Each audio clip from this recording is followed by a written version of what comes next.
So first మీ song విన్నాను నేను. అంటే మిలియన్స్ ఆఫ్ వ్యూస్ ఉన్నాయి అండ్ టీ సీరీస్ ద్వారా విడుదల చేశారు. యాహ్! అండ్ ఆస్ట్రేలియా నుంచి 5 లాంగ్వేజెస్‌లో మన దేవుడి పాటని ఏదైతే శివుడి పాటను చేయడం అవును. నిజంగా గొప్ప విషయం. అంటే అక్కడే మీరు ఉన్నప్పుడే ప్లాన్ చేసారా ఇదంతా? అవునండి. First of all thank you so much. హుహు. సో, అక్కడి నుంచి లాంచ్ చేయడం జరిగింది. ఓకే. 5 లాంగ్వేజెస్‌లో హ్మ్. పాడాను.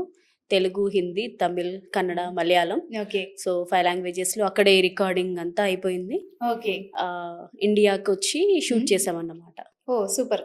అంటే ఈ 5 లాంగ్వేజెస్ కూడా మీరే పాడారా? 5 లాంగ్వేజెస్ కూడా నేనే పాడాను. రండి. అయితే హ్మ్. ఈ సాంగ్ నేను జూసాను. అంటే ఆ సాంగ్‌లో మీ బ్యాక్‌గ్రౌండ్ ఉంది గదా!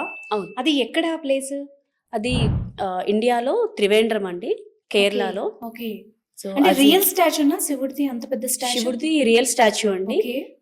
వాళ్ళు చెక్కారంట. చేత్తో చెక్కిన శిల్పము. ఓహ్! సో, వెనకాల బీచ్ వ్యూ చాలా బావుంటది. అసలు 2 ఓకే. కళ్ళు సరిపోవన్నమాట శివయ్యని చూడడానికి.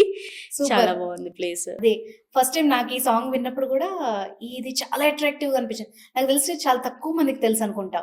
అవునండి. ఇది చాలా తక్కువ మందికి తెలుసు. హ్మ్. ఆహ్, యాక్చువల్లీ మా హస్బెండ్ సెలెక్ట్ చేశారనమాట ఆ ప్లేస్. మనం ఇక్కడే ఓకే. చేస్తే బావుంటది షూట్ అని చెప్పి. ఓకే. ఎందుకంటే ఆహ్, కేరళలో మేము ఇది టూరిజంని కూడా ఎంకరేజ్ చేసినట్టు అవుతుంది కదా! 5 లాంగ్వేజెస్‌లో షూట్ ఓకే. అన్నప్పుడు. హ్మ్. అక్కడ ఎమ్మెల్యే కూడా వచ్చి మమ్మల్ని హ్మ్. సత్కరించారనమాట. ఎంకరేజ్ ఓహ్! చేస్తున్నారు టూరిజంని అని చెప్పి. ఓకే.